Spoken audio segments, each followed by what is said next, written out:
দুপৰীয়া সাজৰ কাৰণে আজি অকণমান আনকমন বস্তু এটা বনাওঁ বুলি ভাবিছোঁ। মাজে মাজে মই আগতে বনাইছিলোঁ, মাজে মাজে মানে বনাই থাকোঁ, কিন্তু ভিডিঅ' কৰাহে নহয়। ভাবিলোঁ আজি বনোৱা আপোনালোকক ৰেচিপিটো শ্বেয়াৰ কৰোঁ বুলি। আৰু কি বনাব লৈছোঁ আপোনালোকক দেখাম দেই।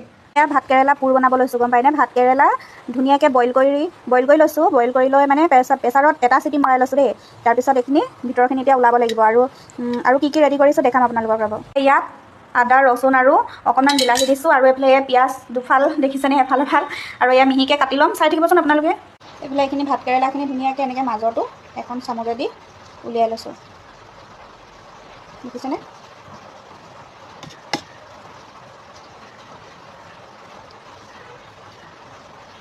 মই এনেকৈয়ে মানে গোটেইকেইটা উলিয়াই ল'ম, আৰু গোটেইকেইটা উলিওৱা নেদেখাওঁ আপোনালোকক। এইফালে এয়া সকলোখিনি উলিয়াই ল'লোঁ। উলিয়াই লৈ এইখিনিৰ লগত এতিয়া মিক্সিত ধুনীয়াকৈ পেষ্ট এটা কৰি ল'ম। এই কাৰেণ্টটোৱে গুচি গ'ল, পেষ্ট কৰি ল'ম বুলি ভাবিছিলোঁ। চাই থাকিবচোন আপোনালোকে। আৰু এইফালে এয়া পিঁয়াজ অকণমান মিহিকৈ কাটি লৈছোঁ, দেখিছেনে কিমান মিহিকৈ কাটিছোঁ। আৰু এইফালে সকলোবোৰ পেষ্ট কৰি ল'লোঁ। ভাতকেৰেলা গুটিখিনি দিলোঁ, বিলাহী, আদা, ৰচুন ধুনীয়াকৈ এটা পেষ্ট কৰি ল'লোঁ। তাৰপিছত এতিয়া ভাজিম আৰু এফালে এখন কেৰাহী পাতি লৈছোঁ, সৰু এখন কেৰাহী পাতি দিছোঁ, দেখিছেনে? তেল অকণমান দিছোঁ ইয়াতে। আৰু এতিয়া যিখিনি পেষ্ট কৰি ৰাখিছিলোঁ সেইখিনি মানে অকণমান ভাজি ল'ব লাগিব। আৰু এইফালে এয়া পিঁয়াজ দি দিছোঁ, তেজপাত দুখিলা দি দিছোঁ। তাৰপিছত ভালদৰে ভাজি ল'ম পিঁয়াজখিনি। তাৰপৰা ভাজি তেজপাত এখিলা পৰিয়ে গৈছে, দেখিছেনে? ভাজি হোৱাৰ পিছত অকণমান মানে ৰঙচুৱা হোৱাৰ পিছত এয়া দেখিছেনে মছলাখিনি দি দিছোঁ। মছলাখিনি মানে কি আৰু ভাতকেৰেলা ভিতৰটো যিটো মই মানে উলিয়াই থৈছিলোঁ সেইখিনি দি দিছোঁ। নিমখ, হালধি আৰু অকণমান ৰেড চিলি দি দিছোঁ। দি ভালদৰে ভাজি লৈছোঁ। তাৰপিছত মানে পানীখিনি শুকাই যোৱালৈকে ভাজি ল'ব লাগিব। আৰু এনেদৰে কোনে খাইছে ক'ব দেই। ভাতকেৰেলা পুৰ বুলি কয় নেকি, ভাতকেৰেলা পুৰ কোনে কোনে খাইছে। আৰু এইফালে মই অকণমান বেচনো পানীত গুলি ৰাখিছোঁ, অকণমান হালধি আৰু নিমখ দি পানীত অকণমান গুলি ৰাখিছোঁ। আৰু আনফালে আৰু এখন কেৰাহী পাতি ল'লোঁ, তাতে অকণমান তেল দিলোঁ।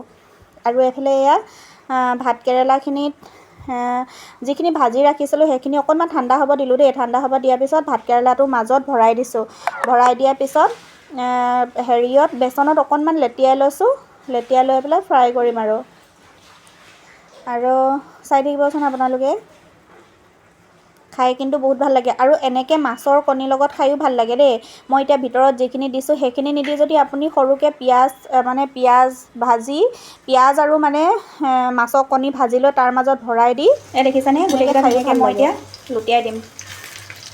সেইফালে এয়া আৰু ইয়াৰ লগত যে মাছৰ কণী দিও ভাল লাগে দেই। মানে মাজত এতিয়া মই এইখিনি গুটি আৰু আদা, ৰচুন, পিঁয়াজ তেনেকৈ পেষ্ট কৰি ভৰাই দিছোঁ ন। ইয়াৰ মাজত আপুনি মাছৰ কণী বইল কৰি বা ধুনীয়াকৈ ভাজি লৈ পিঁয়াজ দি ইয়াৰ মাজত ভৰাই বেচন দি লৈ এনেকৈ খায়ো ভাল লাগে।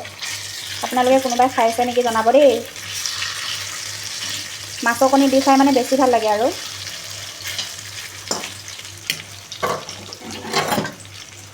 এতিয়া দেৰি হৈছে, টাইমটো হৈয়ে গ'ল পেকিং কৰিবলৈ। জল্দি বনাই লওঁ। আপোনালোকৰ ৰেচিপিটো কেনেকুৱা লাগিলে জনাব দেই। আৰু মোৰ এইকেইটা আছেই বনাবলৈ। এয়া এইফালে বেচনীয়া দেখিছেনে, আপোনালোকক দেখাওঁতে পৰিয়ে গ'লগৈ। মোৰ ৰেচিপিটো কেনেকুৱা লাগিছে জনাব। আৰু কোনোবাই তেনেকৈ খাইছেনে নাই সেইটোও জনাব। এইফালে আমাৰ ছাৰে টিফিন লৈ গৈছে দেই। আৰু এয়া দেখিছেনে মানুহজনে লিচি লৈ আহিছে দেই। ল'ৰাটোৱে ইমান আমনি কৰি আছে ন। আৰু এইকেইটাতে কিমান লৈছে গম পায়নে? 100 টকা লৈছে এইকেইটাতে। খাই চোৱা নাই, খাই চাম আৰু কেনেকুৱা লাগে। বেটাই এইটো ছিঙি খালে, দেখিছেনে? আজিলৈ আহিছোঁ, বাই বাই।